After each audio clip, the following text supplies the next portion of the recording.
Tanpa membuang masa lagi, majlis sekali lagi menjemput yang berbahagia Datuk Surihana bin Haji Yusof diiringi oleh Guru Besar Sekolah Kebangsaan Teluk Panglima Garang Encik Muhammad Sazali bin Jailani untuk meneruskan acara penyampaian hadiah kita pada hari ini. Majlis mempersilakan. Tiga bersama dijemput pasukan dari SK Si Jangkang Jaya. Dipersilakan peserta-peserta bola baling lelaki untuk menerima. Ingat ada lipat.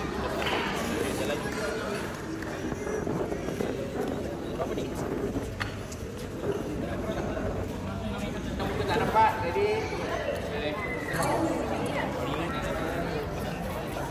tahniah diucapkan kepada semua pemain dari SK Si Jangkang Jaya. Seterusnya dijemput pemain-pemain dari SK Teluk Panglima Garang. Dipersilakan semua pemain untuk terus datang ke hadapan.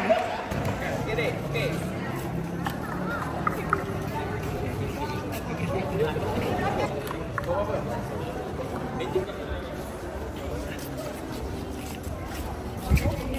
Seterusnya diumumkan pemenang bagi naib Johana.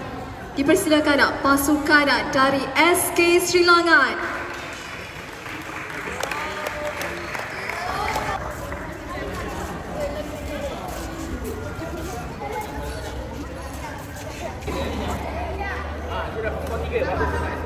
Fotografi. Dipersilakan. Tahniah diucapkan kepada peserta, jurulatih dan juga pengurus yang bertugas melatih anak-anak.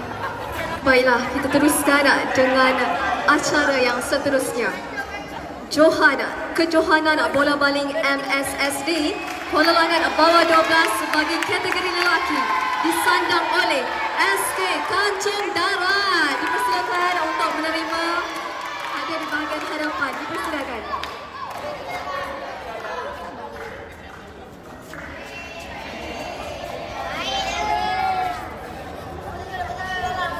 Johana turut menerima piala personal.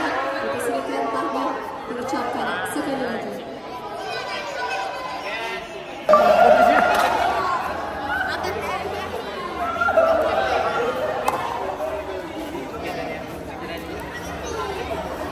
Yang seterusnya, bagi anugerah penjaring terbanyak, dipersilakan pemain dari SK Permatang Pasir dengan pemain yang menyandang jersey nombor 5. Dipersilakan Al-Fatih Solihin bin Abdul Razak. Dipersilakan. salah satu pemain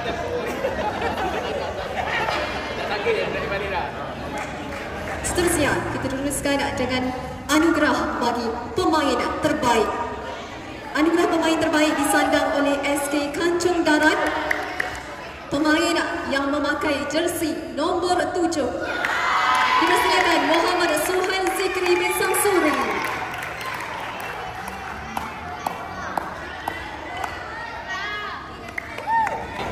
Tahniah diucapkan kepada pemain terbaik. Seterusnya, teruskan dengan acara anugerah penjaga gol terbaik disandang oleh SK Kancung Darat. Pemain yang memakai jersey nombor 15 dipersilakan Muhammad Husni Akil bin Muhammad Helmi. Tahniah diucapkan kepada pemain.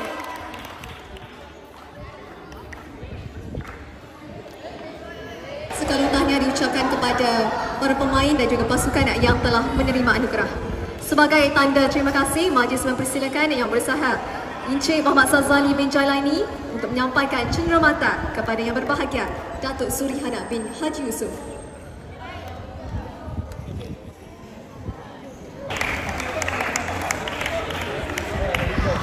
Terima kasih diucapkan kepada yang berbahagia Datuk Surihana bin Haji Yusof atas kesudian menyempurnakan upacara penyampaian hadiah sebentar tadi. Hadirin sekalian, majlis kita telah sampai di penghujungnya. Terima kasih diucapkan kepada semua yang terlibat secara langsung maupun tidak langsung dalam menjayakan kejohanan bola baling MSSD Kuala Langat 12 tahun bagi sesi 2025. Sekali ucapan tahniah diucapkan kepada guru, barisan guru, jurulatih dan juga pengurus atas kesungguhan anda melatih para pemain. beberapa pemain